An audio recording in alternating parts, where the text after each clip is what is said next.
Welcome to the Check-In, a show where a couple of friends hang out on their lunch breaks and talk about life under ascendant fascism. I'm here with Danielle Moody. I'm JJ Sexton.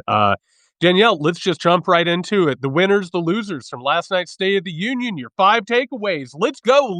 Let's do the traditional thing. Let's talk about that absolute bullshit. Anyway, let's get real. How are you, my friend? I am good. Folks, I was just saying to Jared, I did not watch the State of the Union because I care about my emotional well-being and health. And I'm like, why am I going to subject to myself to 90 minutes of gaslighting, racism, misogyny, and bullshit? It looked like a Klan meeting because it was a Klan meeting.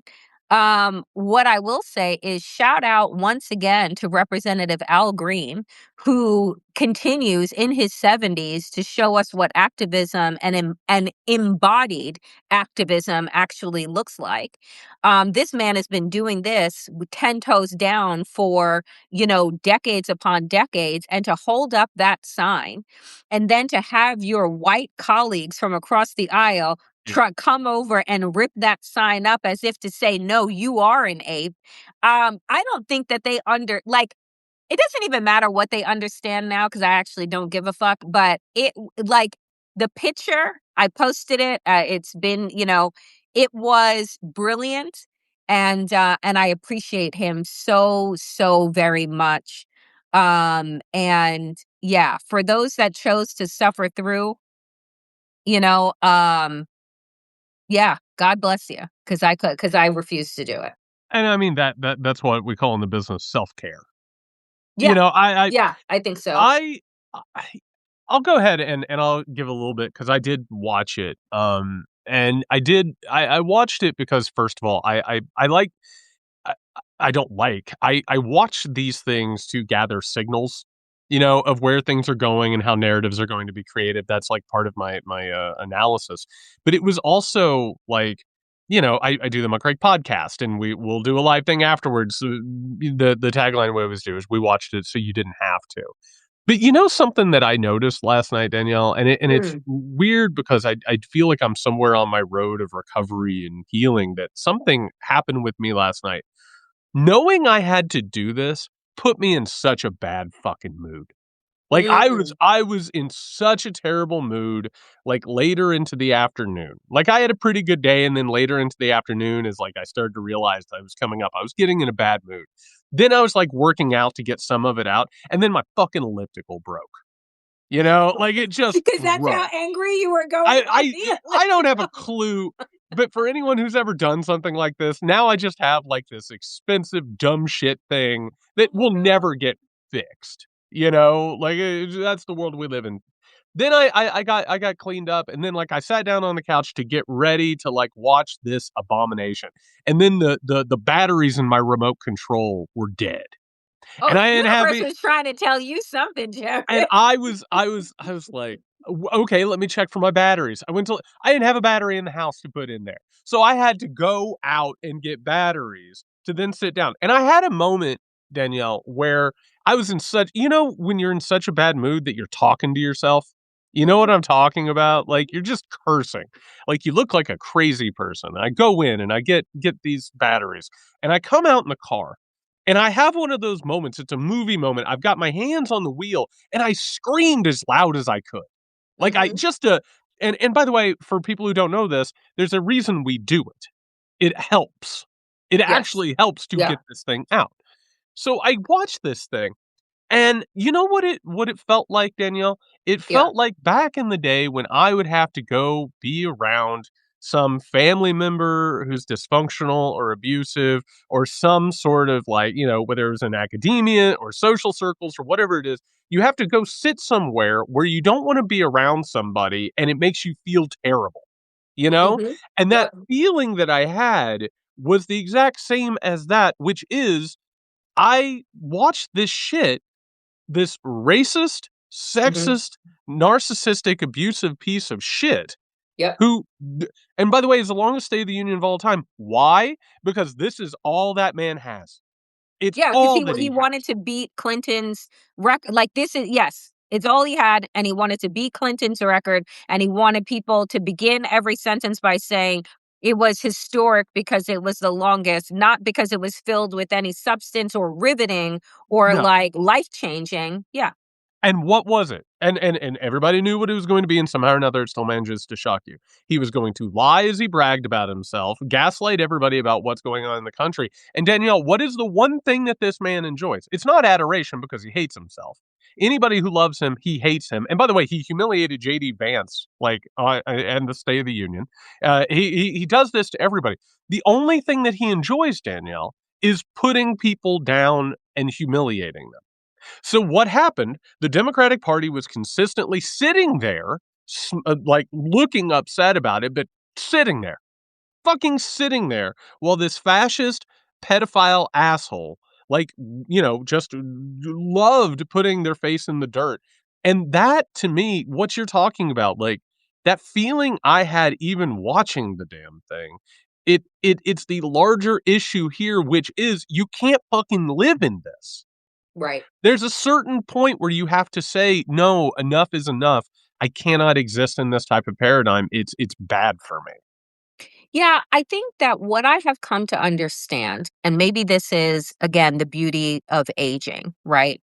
Is that I have begun to understand just how important energy is Yep. and how negative energy really does coat you like just muck, right? Like a car that needs to be washed. Negative energy just sits and it sticks to you, and if you don't take care of it, if you don't wash it off, it will begin its corrosive nature of taking over, right? Corroding and deteriorating you from the outside in. And I take that shit really seriously. Like, if you had told me when you text last night that, Danielle, I had to go through all these obstacles to like get to watch a City Union, I would have been like, and Jared, and that was God. That was God in the universe trying to intervene on your emotional behalf and Yep. be like, you know what? Son, you can watch the clips and you and Nick could talk on the muck rake without you having to subject yourself to this shit. And you said, no, no, I'm going to go out and I'm going to get those damn batteries. But I think that, you know, it was interesting. I was watching an interview that Waj had done with Jim Acosta during the State of the Union. He was one of the people that was emceeing the State of the Swamp, right? The alternative event that was being hosted by Move On and I think and Midas. And so he was sharing a conversation that he had had with Mehdi Hassan, and Mehdi had said to him, do you realize how much energy Donald Trump has taken from us? Do you realize how much he has taken from us? Like our attention, our hope, like how draining this man has been over the last 10 years, right? We're talking about a decade of corrosion. We're talking about a decade of manipulation and gaslighting, a decade of numbing and cruelty.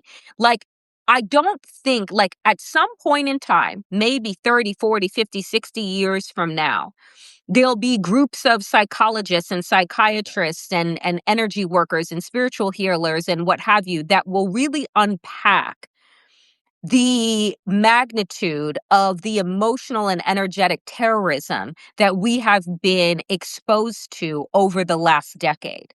Because when you really think about it, even though I may not have turned on my television, even though I may have like skipped through the scrolling, my mind was still occupied, right? With what was going on. It wasn't as if I could just detach, right? Sever like that show. I couldn't sever my thoughts about what was going on and what was being injected into the global sphere, right? And so we have to, as individuals, even though we can't sever ourselves completely from it, we do have to operate from a more protective space, and understanding that what the this the energetic part of fascism and authoritarianism, to me, is just as dangerous, if not to a certain extent, even more dangerous than the physical aspect, because you don't realize what is seeping in, what you're allowing to seep in. And that's what that State of the Union was. It was just like this seeping, corrosive, toxic, drivel for 90 plus minutes that didn't serve anyone or anything except Donald Trump's ego. 100%. And I think there's a lot to get into there because and again, I'm so glad that we do this show. And I think first things first, like the mental and emotional damage of finding out a few hours before this thing Oh how my much God. has been covered up in terms of the FBI, DOJ, all of it covering up these investigations into how Donald Trump has abused young girls. Right? And Yep. then him coming out and doing his whole thing, and the injustice of that. The Yep. fact that he wasn't because what does the brain want? The brain wants him arrested the moment he walks into Congress, right? Like that because that's justice. This person should not be doing this thing and hosting a game show and bragging about himself and abusing people. The justice thing is that he should be arrested and be held accountable, right? That alone is its own emotional sort of damage that takes place. Mhm. But at the same time, I think and this is hard. It's a strange thing to talk about, and I'll use the lens of the civil rights movement Mhm. to talk about this. The civil rights movement, one of the reasons that they were successful, it wasn't just that Martin Luther King Jr. gave a speech. It was the fact that this group, this revolutionary group, used the medium of television, mass media, Yep. to make people suffer what they were going through. Mhm. Meaning, white people had to turn on their TVs and see black people getting beat, having dogs sicked on them, having hoses turned on them. They had to confront the trauma that was being hidden in everyday America. That is incredibly useful. And what has happened so far is that what Donald Trump is doing is very familiar to a lot of us. The people who have gone through this shit, the people who have seen that America is racist and sexist and abusive and oppressive and classist. That has been useful in terms of people being like, hey, I've never had a Donald Trump in my life, or I've had a Donald Trump in my life, but he's been tertiary, right? Yeah. I've only had to approach him every now and then. Donald Trump going out and being Donald Trump is the equivalent of having to turn on the CBS News and seeing protesters being beaten in the streets. Yeah. It lays it all out. So it's unfortunate that it's had to be almost a baptism of suffering for some people, Wow. Yep. particularly people who the institute. And one of the biggest issues I keep trying to explain to people, one of the biggest obstacles, and Martin Luther King, again, to go back, talked about the white moderate. Yep. These are people that the systems and the institutions have served. Mhm. They're the ones who were raised up in families where they were taken care of. They had all the economic and cultural advantages. They went to the right schools. They got the jobs. They have been okay. And now they're having to go through the experience of being like, oh wow, there's injustice in this world, and it's also being trained on me. And that brings me to my final point, which is Mhm. any revolutionary concept that we have, first of all, we have to take care of income inequality and wealth inequality. That's massive. We have to regulate the billionaires, the oligarchs, the fascists. I would argue we have to have a truth and reconciliation committee that tells Mhm. us exactly what has happened over the course of the American century and where the bodies, literal bodies, are Literally. buried. But guess what else that requires? The people who called this out, like you and me, who have been talking about this for years, we have now been joined by millions of other Americans who have now been forced to go through other amounts of trauma. Any future change and revolutionary, better society is going to have to include healing concepts in which Yes. the healing from this, and if people don't understand this, we always hear about Nazi Germany. When the swastikas came down, yes, they banned Nazis, they banned swastikas.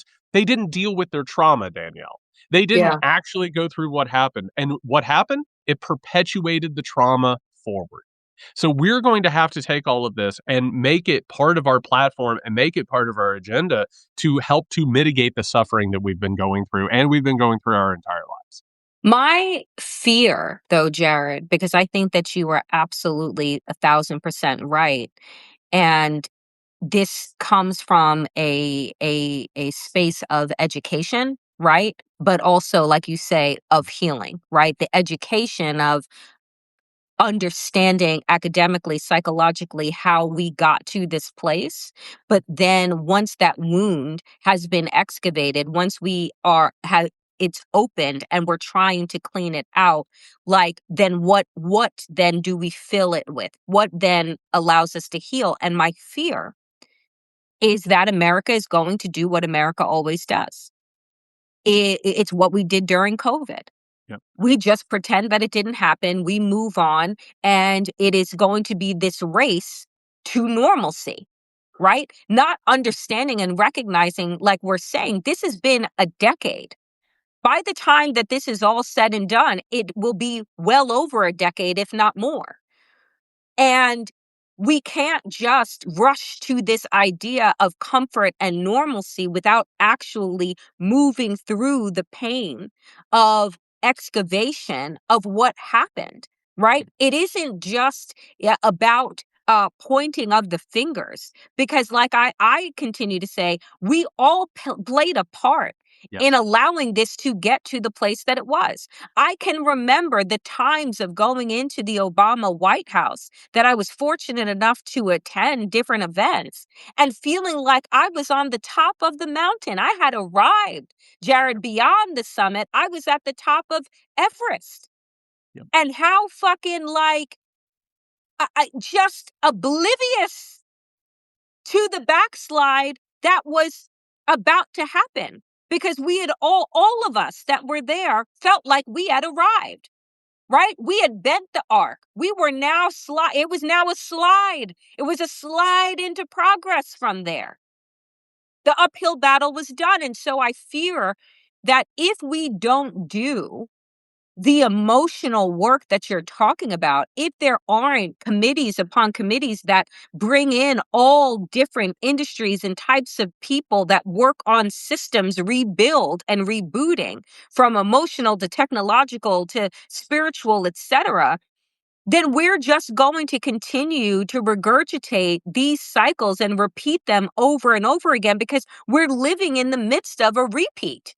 This is a rerun. Yep. Right? They'd said, oh, fascism 2.0, let's run back the season, right? Like we're in the midst of a reboot. And so if we don't do something radical and out of the norm and out of our comfort zone, we're just going to rinse and repeat. And that's what scares me the most. And by the way, the amazing thing about and the reboot is exactly right. Like most reboots, it's rebooting, but fucking dumber. Right. Right. Right. I mean, and that's the thing here is it the old saying is history doesn't repeat, it rhymes. And what we're talking about, and for people who are listening and they're like, yeah, you could have these committees, or how are we going to do that with the leadership we have? It's not going to be the leadership we have. No, the hell it's not. Hakeem Jeffries is not going to be on a committee like this. In fact, Hakeem Jeffries would be as far away from power as humanly possible, right? Chuck Schumer would not be a part of this. Like, what the transformation that we're talking about is the transformation that would be on a scale that most Americans don't know what to do with, right? Yeah. And psychologically and trauma based, I want to give a quick thing because you brought up the pandemic, which we didn't even deal with that. Like No. we that in and of itself is over there. Like, I'm thinking about, like, I can only go through my own personal experience. Danielle, I was born in 1981. For, the formative years of my life, I was taught that there was another superpower that could destroy the Earth at any given moment. Hmm. That in and of itself, having to get, like, in the hallway and bend down to prepare for a nuclear strike, to be told that the Russians were coming, that World War III was imminent, that's trauma. That's not good for you. Then you move on and you move forward. All of the lies, they grow and they grow and they grow. Most of the people who are on here were alive in the 1990s. Guess what? We were on a fucking economic bender. We could do no wrong. We didn't think about how people were going to be hurt. We didn't think about how people were falling through the cracks. We didn't think about how people around the world were being put in slavery, who were being made to labor for us. We didn't think about how dictators were doing this shit for us. You move forward, you have 9/11. We never dealt with the trauma of that. Yep. Rather than dealing with the trauma of an attack, we We lashed went out to on another war. people. We What said we happened? said we deal with that by going to war. Hurt Hurt people, people. Come which is on. what happened right there. On top of that, those of us who knew that the Iraq war was wrong, we screamed it at the top of our lungs and no one listened to us. It didn't matter. The Republican Party and the Democratic Party came together to do it. Then, for years, I graduated from graduate school, Danielle, in August of 2008. August of 2008, I entered the workforce. Okay? Oops. Oops. Right? So that happens. Guess what? There wasn't a motherfucker that was blamed for any of that. One person went to prison. One person went to prison for that. We didn't deal with that. And you keep going and going and going. And what we're talking about is literally a reckoning.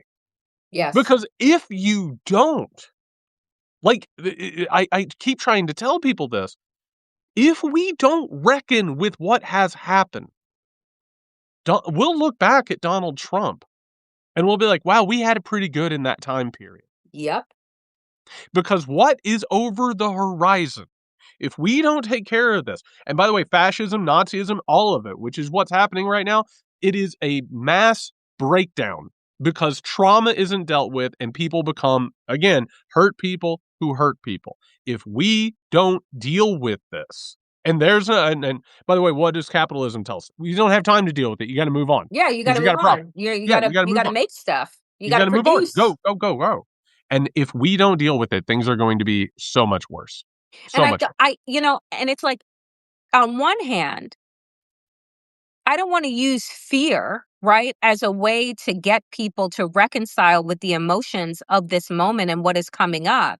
But the fact is that there is a world in which we live in where Donald Trump is the least of our problems, right? If we don't deal with the cancer that he presented, right? There is a world in which the Nick Fuentes of the world, right, are seen as reasonable, right? With like a vice president that's a Marjorie Taylor Greene. There is a world in which things continue to get worse because you don't actually deal, right, with the origin of the issue. And so I you're right that if we are to get to this place of what comes next, it can't be the people who were the architects of the nightmare that we're living in developing the systems for the new world. And I think that folks also have to understand that what is happening right now, in my opinion, is the birthing of a new world, right? Like birth, as I continue to say, I have not experienced it, but I can say that it is painful, right? It is the time when when a woman is the closest to death while you're producing new life. That is the precipice that we are standing on right now, not just as a country, but as a world. And so, if we don't reconcile with what is coming, then what comes next is worse than what we are dealing with now. And folks don't want to wrap their minds around that because they can't even wrap their minds around where the fuck we are right now. And Yeah. yeah, I'm just saying, and the point is that, like, that to me, that kind of avoidance, Jared, is as American as apple pie.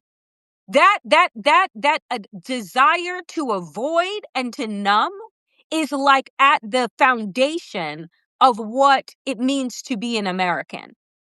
The overconsumption, the distractions, whether that be to overwork or overeat or overdrink, the excesses of things to distract us from what is who we are. 100%. And I just want to add a couple of points to that.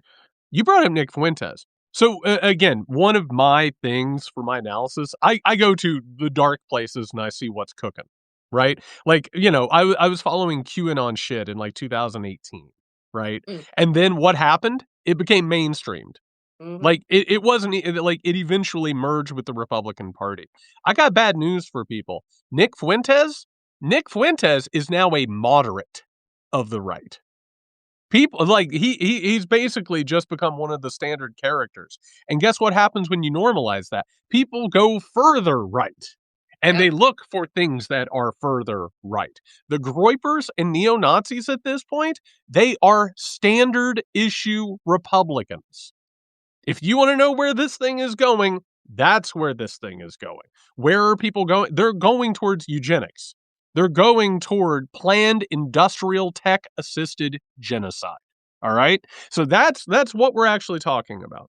And that struggling for the new birth that you're talking about, Danielle, this is an unpleasant way to explain this, but in light of the Epstein shit, it's important that people get this. Remember how I said Donald Trump comes into Congress, we expect him to be like arrested and everything to be taken care of? If you imagine a family or a community in which sexual abuse or sexual assault has taken place, in your mind, it comes to light, the person goes to jail, everyone hugs each other and they take care of each other and they heal from their trauma. You know what happens a lot of the time? A lot of the time they tell the person who got abused, "Hey, be quiet. I know maybe something happened, whatever." And they take the side of the abuser. And why is it, Danielle? Damn. Because the Yep. concept of what comes after that, to wrestle with the reality of the abuse and the schism and the trauma, that idea is so much more scary than to keep continuing to live in it. And so you Mm, make a trade off in that case. And the good news in all of it is that if you admit that shit's been fucked up for a while, you're free. You're yeah. free. Think about that. I was having a conversation a couple of days ago, or yesterday, I guess it was, and it was about like the unburdening. Like, imagine for MAGA, and just the normal MAGA person, imagine the emotional weight of having to defend Donald Trump every day. You know what I mean? To that the abusive father who's been caught dead to rights for this.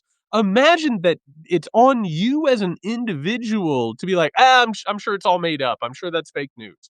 Like there's an unburdening that we can get to. Mm. There is a new life that we can get to that is so much lighter and it is so much better. The freedom is so lovely and it's deliverance, but it's getting over that fear of things changing.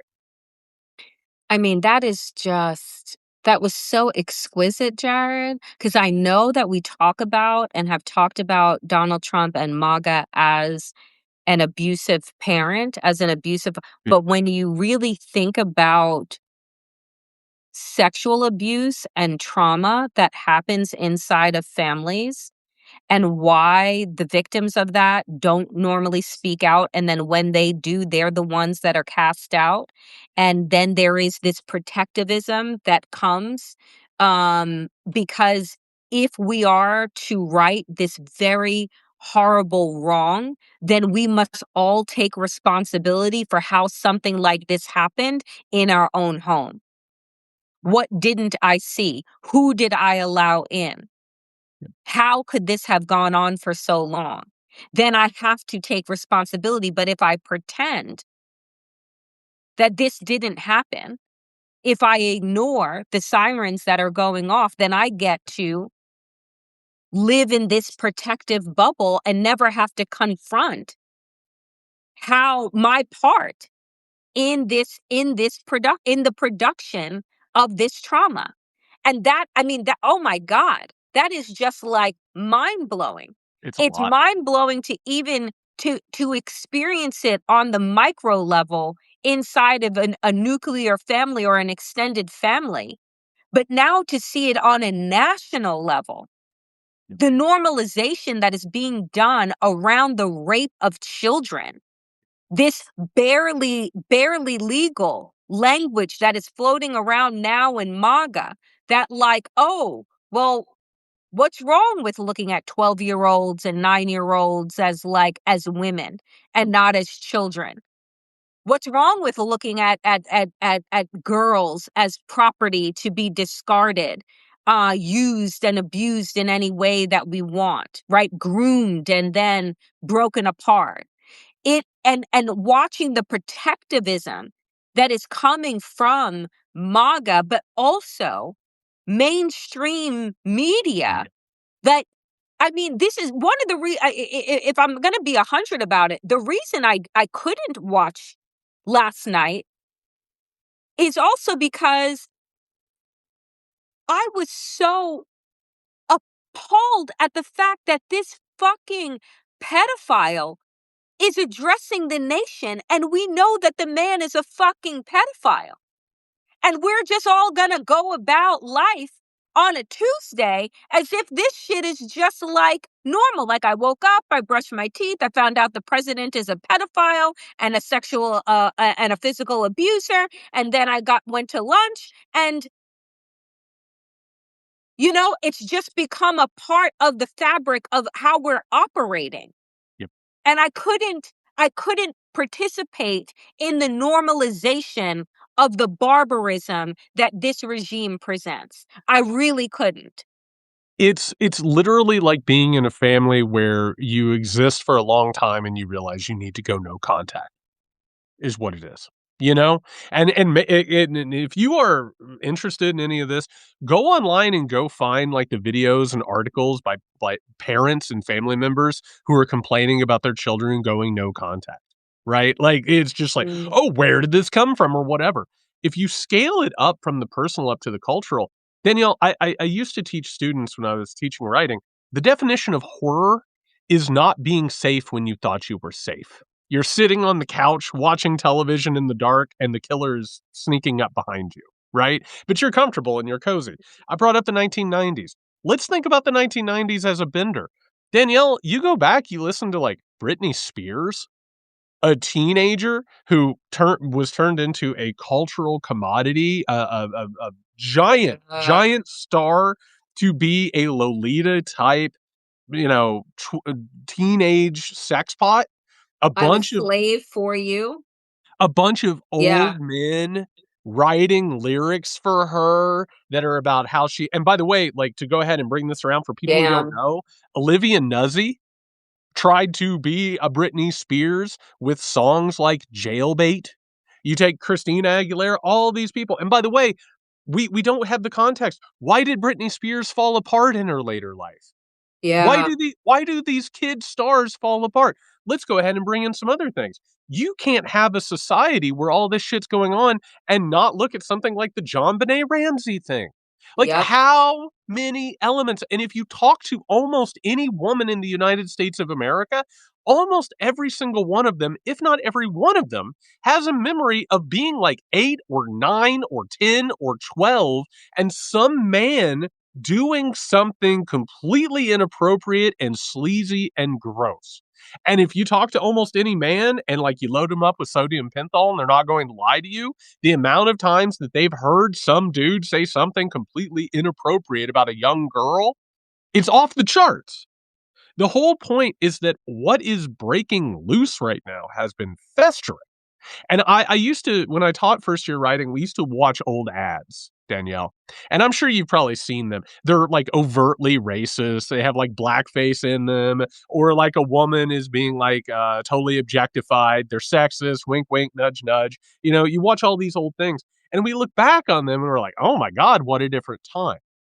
If we're going to have a better future, we're going to look back on some of this stuff as grotesque. Yeah. And not just like these cultural artifacts. It's everything from that, and I've been trying to say this lately. We have to realize that our prison system, it's a political prison system. It's Mm. not just where criminals are being sent. It's the Bastille in France. It's an authoritarian system. So we're going to have to shift the way that we see things, and we are going to have to be radically different people. But the good news is that will be what's best for us, and it will be what's best for society at large. You know, When I hear you talk about being radically different people, and I know that you and I are two people that speak very openly about our own healing, about our own like internal conflicts. I just like when people are listening, Jared, and you say something like radical healing and a radical shift in how we see things, what does that look like? I know what it looks like for me, which has been like a lot of internal work. It's been like a lot of therapy and journaling and unpacking. It's been a lot of like prayer and self-reflection and accountability, right? For and imagining the kind of life that I want to be leading and how I've been blocking my ability to do that, or removing the things that are blocking my ability to do that. So when you say like radical, right, perspective shift and healing, and people are listening and they're like, how do they grasp that for themselves to a certain extent?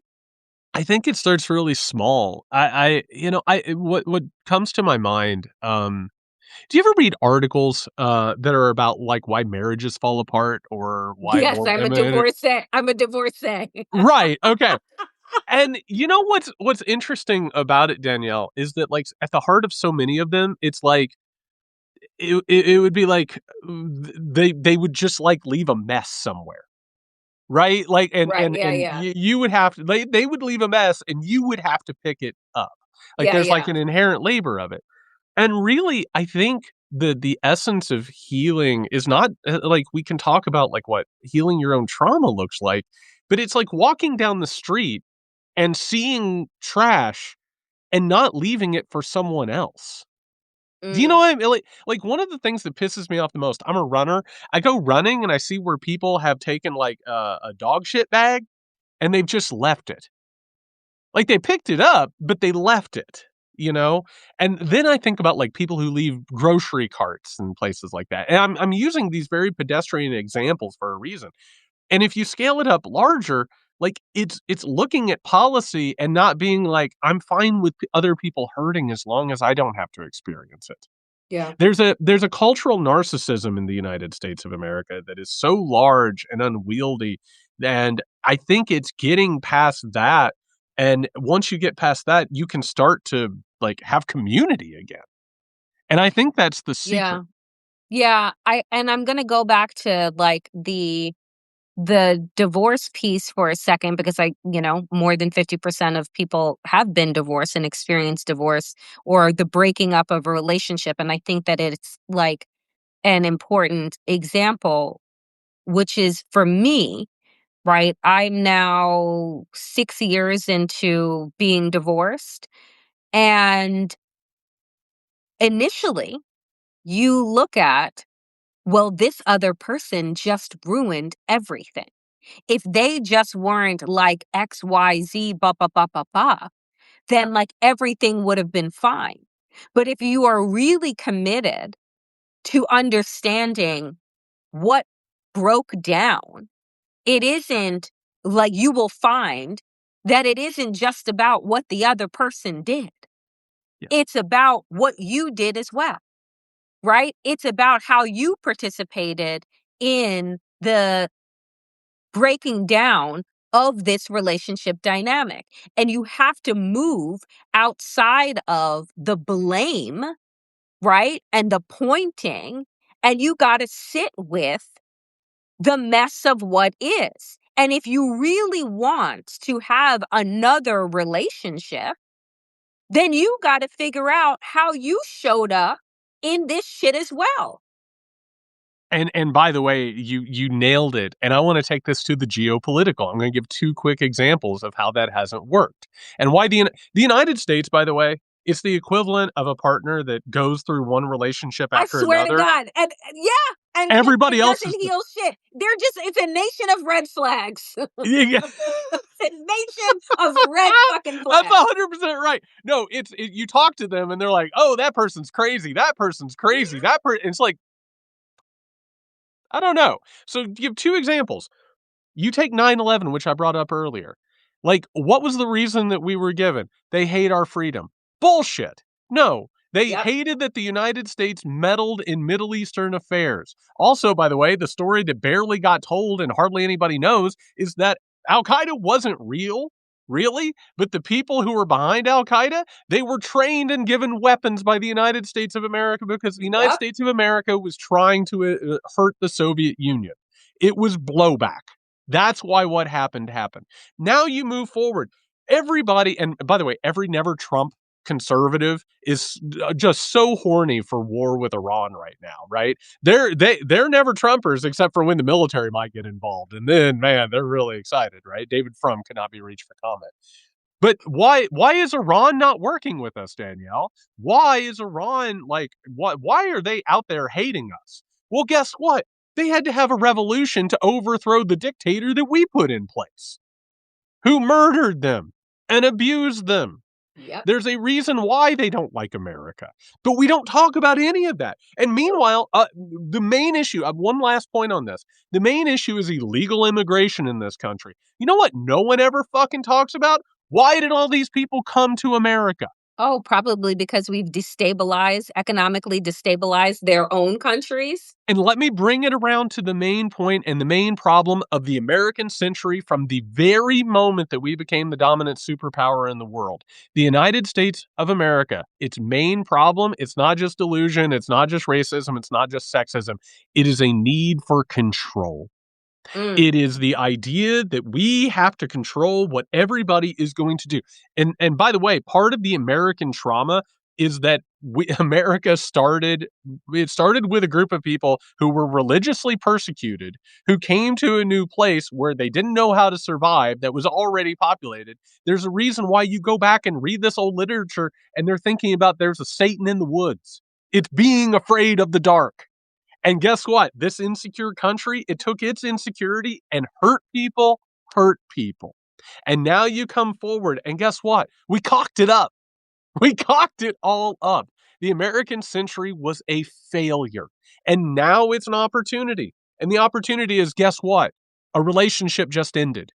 Now we can sit with it and work on our shit, or we can go out and figure out the next thing, and everybody else is the problem. That's America. And I mean, and that is America. Like in every system, the way that you just broke it down, it is present in every system, right? Everything. Because what did the slave master, the slave owner believe?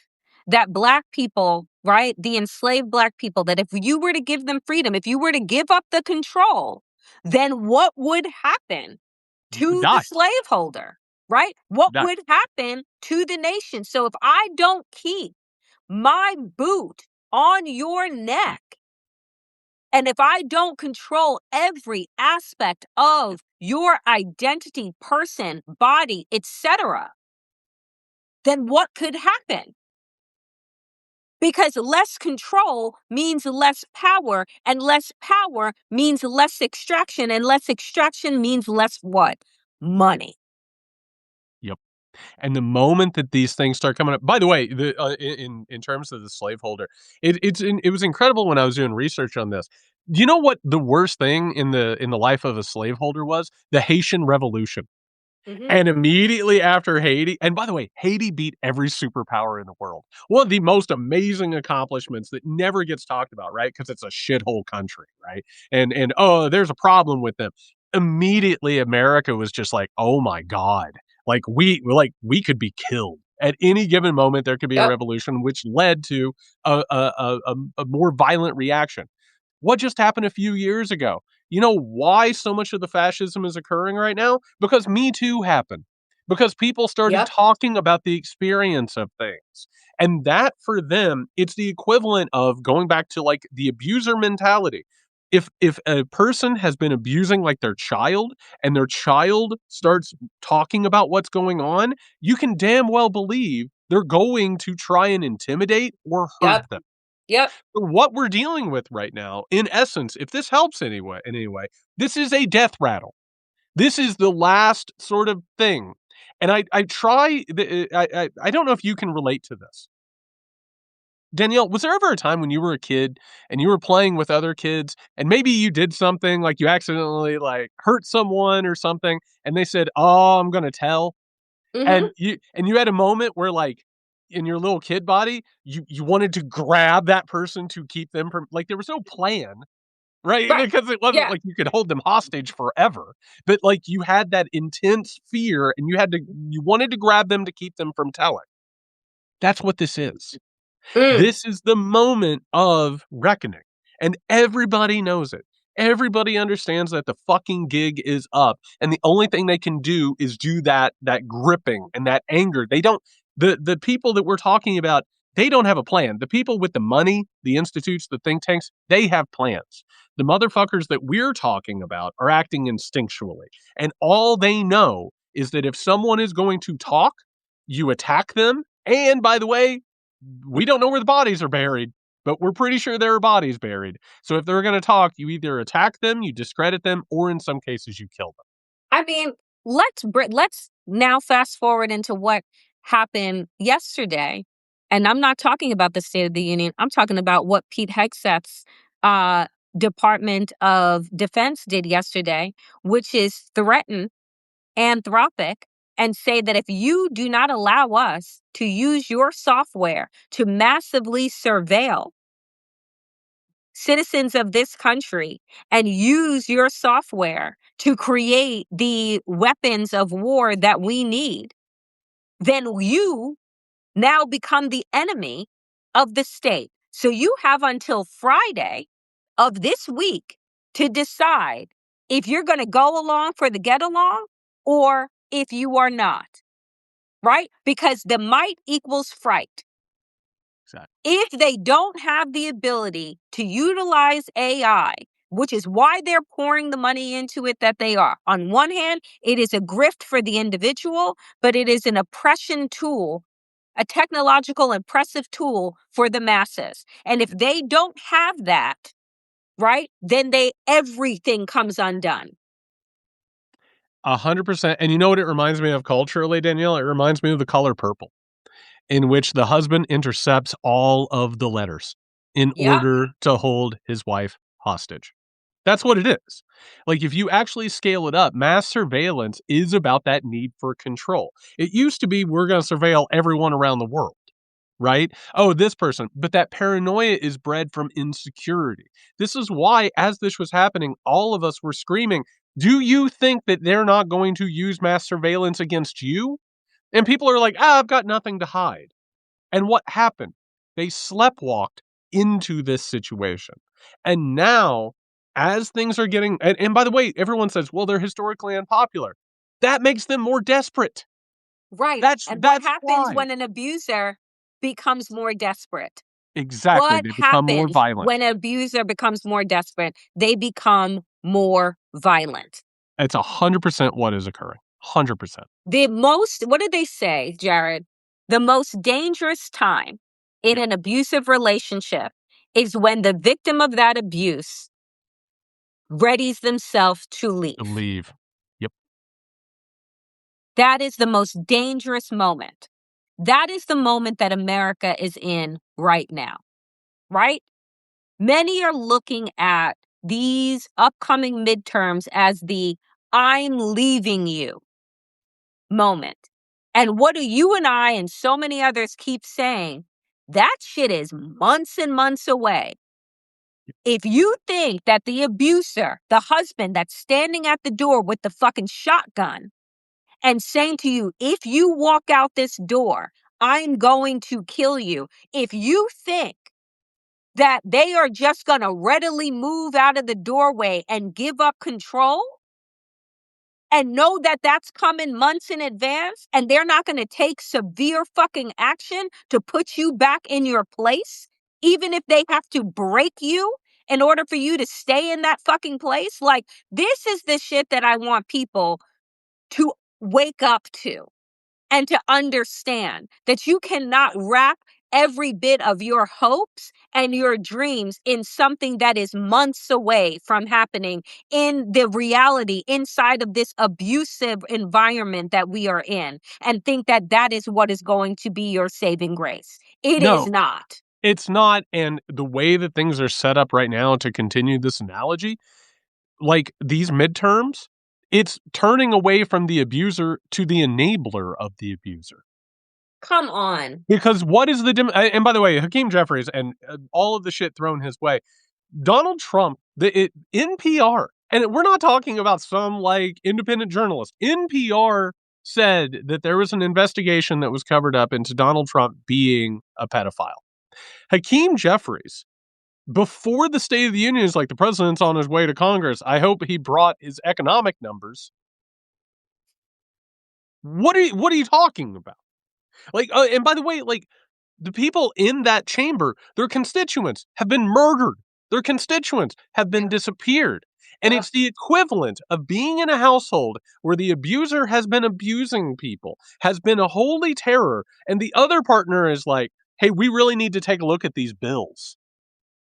And if you are in a right mind and you have the ability, you need to stand in front of both of these people and say, at long last, you were all out of your fucking minds. Yep. And I'm walking out the door. You can live your little fucking crazy life, and it's only going to lead to destruction. But I'm not going to allow it to do that to me Come anymore. on. That is the political, we're talking about what that reality would be. The only reality at this point that would be better than this would be if the Republican Party and the Democratic Party both went the way of the fucking Whigs and Federalists. Come on. And we figured out, you guys, you got your own shit to work on. It's not healthy for me. I'm out the door. I don't know where I'm going. I don't know where I'm going to sleep tonight. I don't know what I'm going to eat for dinner, but it's better than this insane. And I'm not doing it anymore.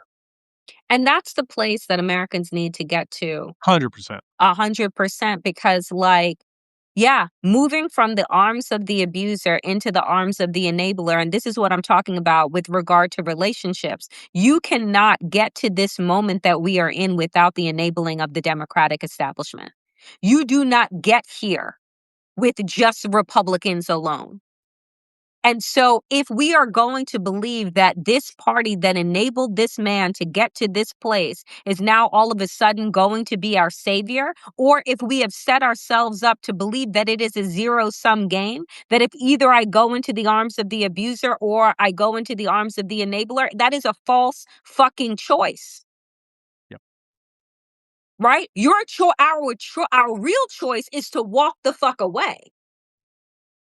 100%. And by the way, just as a quick aside on all of this, you know, Danielle, how like sometimes you'll be out in the world and someone will approach you like on the street and they'll try and run a game on you. You know they're trying to get one over on you, right? Your body tells you. Your nervous system is set up to understand that. Do people really not like look at Gavin Newsom or hear him speak and not know that he's running a fucking Did you game? see what he said yesterday? I did. He's been on a roll. He's been on a roll. That Democrats need to embrace cultural normalcy Normalcy.